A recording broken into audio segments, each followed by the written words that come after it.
Hi, it's Adam here, and I thought I would create an episode, given that the show has been going for 6 years now and has over 2,200 episodes, to actually show you how to get more out of the show, how to use it in a way that actually enhances your life so it's not passive and it's actually beneficial for you. So what I thought I would do is spend 10 minutes and give you the tips, the tricks, the insights that will enable you to get way more out of the show than just a passive listener. Now, for those people not familiar with me, I'm a hypnotherapist. I've been the host of the Hypnotist for 6 years. And during that time, we've had 20 million streams, which absolutely boggles my mind as to how many people have listened. That's 20 million streams, downloads, and views across places like Spotify and YouTube and Apple Podcasts. So if you've listened to the show before, thank you, because you've contributed to those numbers. And as I said before, there has been more than 2,000 episodes, approaching 2,300 episodes. So in addition for me giving you all of the insights and tips as to how to use the show for you, I also thought it might be beneficial to actually give you 10 of my favorite hypnosis sessions of the 2,300. So if you're interested, wait to the end of this episode and there will be a link that gives you access to my 10 favorite episodes. So hang around for that. So whether you've listened loads before or this is the first episode that you're ever listening of the show, this is the one to listen to because it will help you get more value from all of those other sessions. One of the questions I get asked a lot is, what is hypnosis? And is hypnosis control? And do I have to lose my memory? And I would sum this up by saying that the biggest misconception that people have about hypnosis is that it's something that happens to them rather than with them. For those people that think it happens to them, it comes quite often from Hollywood movies or stage hypnosis shows that they might have seen. But when you think that it happens to you, there's this idea that you just kind of switch off, you're just very passive and the hypnotist talks at you and then suddenly a change takes place. That is not true. Hypnosis happens with you and it's a collaborative thing. And that's why this show is quite unique, because I share real hypnosis sessions based on the session I did with a real client facing a real issue. And I do it in such a way where I protect the confidentiality of the clients that I'm working with. Because for me, real hypnotherapy is done with someone, not to someone. And a lot of hypnosis out there is kind of generic scripts recorded for generic people, but that's not how the mind works. The mind likes specificity and that element of being relevant. And that's why I publish so many episodes, because I'm thinking it would be useful for the client that I worked with, but there's 8 billion people in the world. So it may be also beneficial for other people in the world that are similar enough to the original client that I was working with. Hypnosis happens with you. So you are an active, aware participant. Some people do get time distortion and they just wake up at the end and they hear me counting up the numbers. That's not that way for everyone. Some people will follow it like a guided meditation that has the added benefit of enhancing their life in some way or helping to facilitate a change. You can't be hypnotized to do something you don't want to do. If there are things that you want to change, you have to want that change to happen, and then the hypnosis can align with that. But if you listen to a hypnosis session about weight loss and you don't want to lose weight, it's not going to do anything for you. It has to work with you. Trance feels like focused attention. I'll give you a few examples of what hypnosis really is more like. If you've read a really good fiction book and you're so immersed in the story that you don't even recall turning the pages or reading the words, you're just so immersed in that story, that's a trance. Or if you've been driving a long journey that you've done many, many times, and you're daydreaming while you're driving the car and changing lanes, that's a trance state. I live in London, and if I want to see a lot of people in trance, on the London Underground or the metro system, you're seeing lots of people with arm catalepsy, with time distortion, focused attention, and they're just immersed in that world. So doom scrolling is like a trance. If you can imagine, you can be hypnotized. And one of my favorite metaphors to explain what hypnosis really is like the stabilizers or the training wheels on a children's bike. If the actual stabilizers are there, but you don't pedal and you don't steer, nothing happens, you're just stationary. Hypnosis can support whatever change that you want to make, but it doesn't do it for you. So that's a useful way of thinking about it. The biggest tip I can give you to get more out of any episode that you listen to is to set your intention. Maybe ask yourself the question, what do I want to be different after this? What belief do I want to change? What would I like for myself that is different from where it currently is? And this is called priming. A lot of people know the idea of priming. If I said, the next time you're driving, just say blue car, blue car, blue car, you're going to start seeing more blue cars because you've primed to see more blue cars. So we want to prime your neurology, your neural pathways before the hypnosis. And sometimes I'll give you that prompt in the intro where I'm explaining what the hypnosis session is all about. I will ask you to say, think about the change you want to make. So setting an intention is very, very powerful. Directed attention before an experience actually changes how the brain encodes and stores what follows. So if you set an intention in any area of your life, if you are playing a quiz and you set the intention of, I want to win, you're going to do better than if you just participate. Setting an intention is very, very powerful. You will get exactly the same audio, but you will get a different result. And a good analogy to this is reading a book. If you want to buy property and you read books on real estate, you're intending to read the book to influence your ability to actually buy property.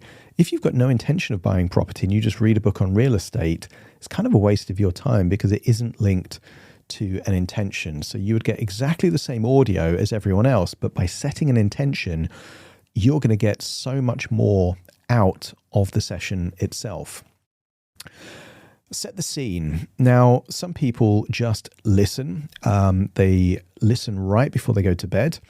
There are two things that you can do to get more out of this session. The first is using headphones. I actually use theta wave music as the background music, and that's good to activate the mirror neurons to have deeper levels of relaxation. So by listening on headphones, you're going to get a different experience than if you just listen through your speakers, and you'll get a more resonant voice of mine as well. But also choose your environment. If you're listening and it's a busy place, if you're listening while you're commuting, and I do say in the intro, don't listen while driving and don't listen while using machinery.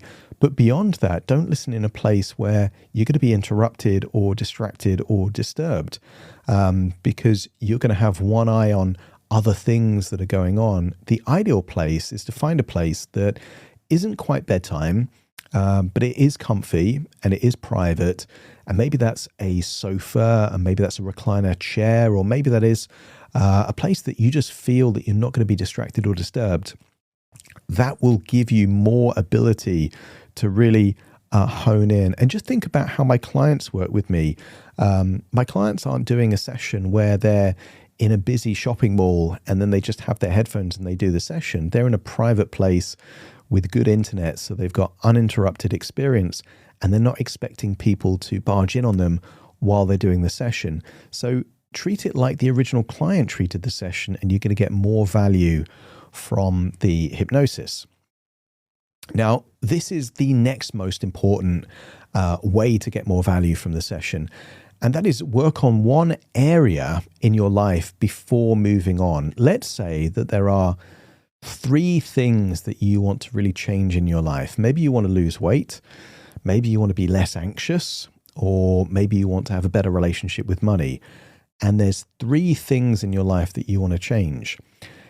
If you haphazardly just listen to an episode that happens to be recent, or you like the title, and then you find another episode and then you listen to that one, what you're doing is you're dissipating and diluting the focus. I would say if the primary goal, and a great way of framing this so that you prioritize the thing that is most useful for you, is to think, if you could make one change in your life that would have the biggest benefit to the quality of your life, what would that one change be? And then work on that area. So if that is weight loss, because you've got more health and energy and vitality, work on that until you're seeing the progress. And then it might be confidence, and then it might be money, and then it might be, let's say, public speaking confidence specifically. But set the intention as to what you want to work on first. If you jump between areas and different kind of topics, you're never going to get as much value.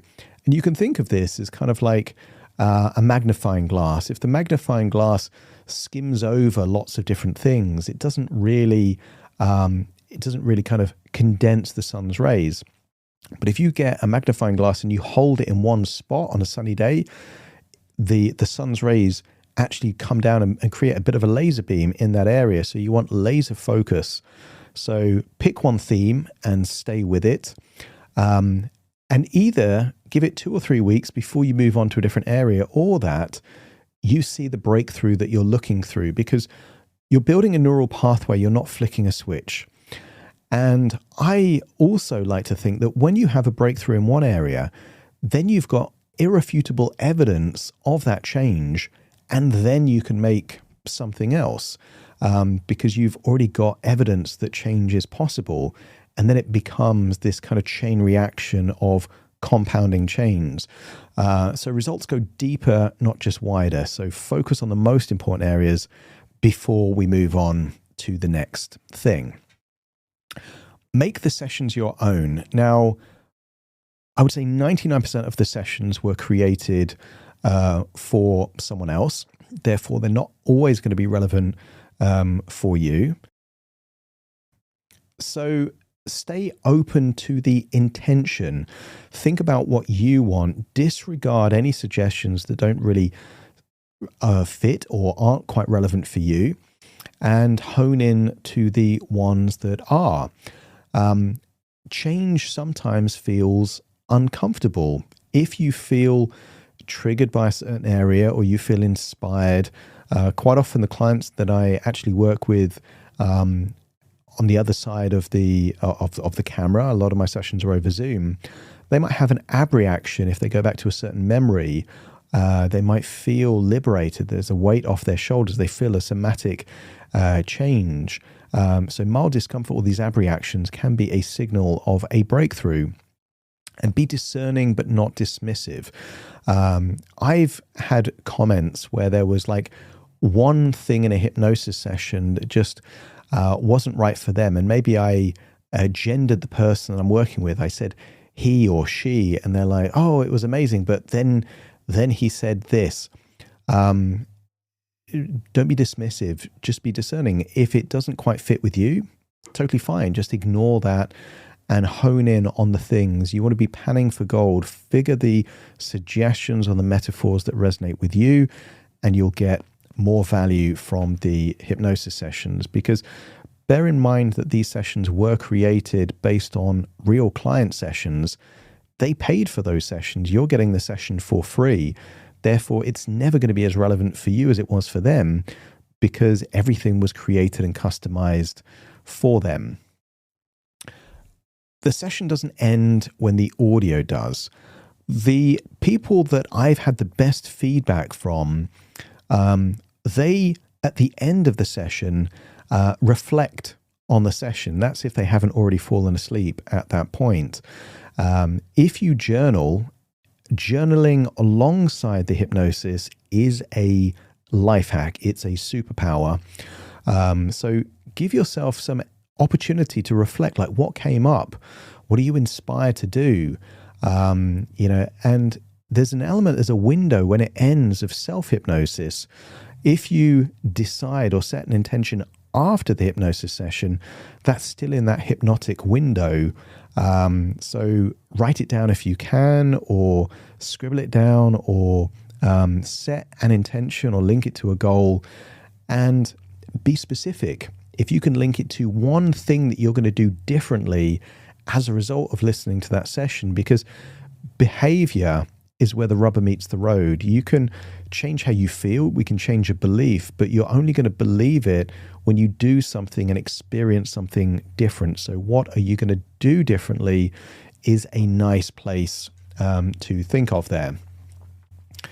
Okay, so what this show can and can't do.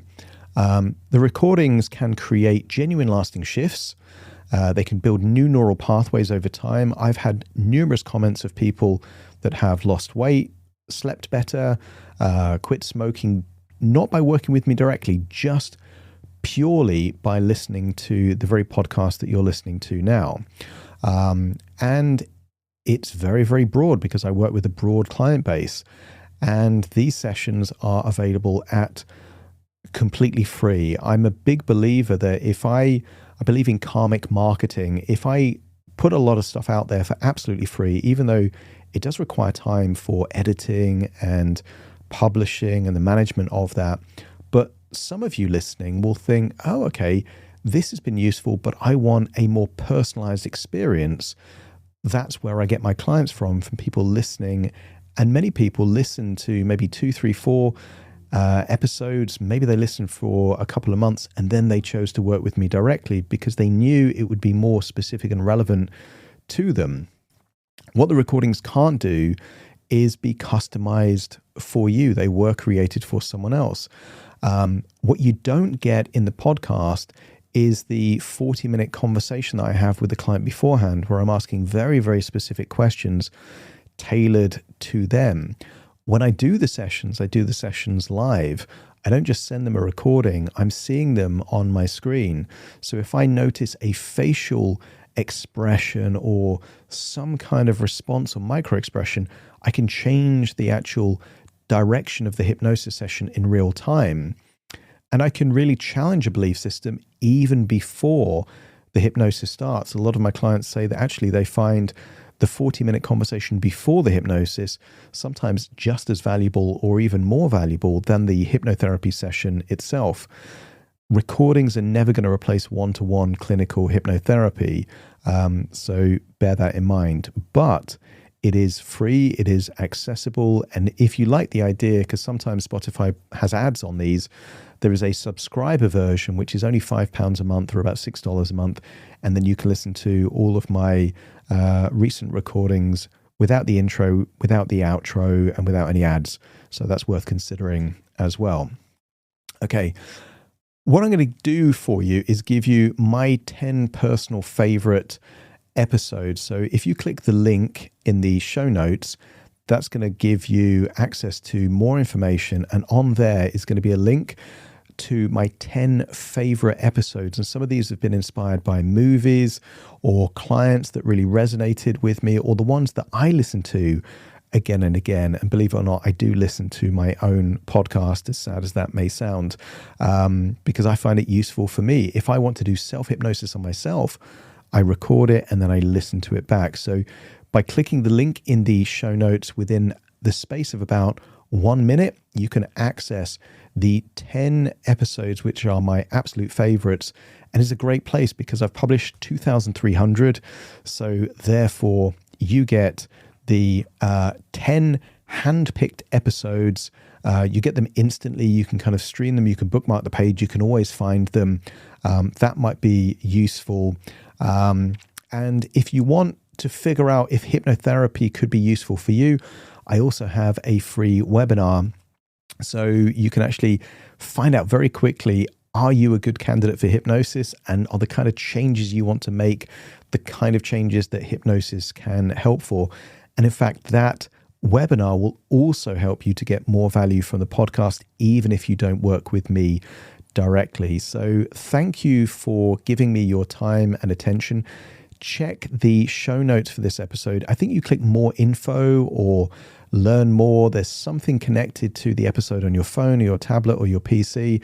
Have a look at that and then get those 10 curated episodes that are my favorites.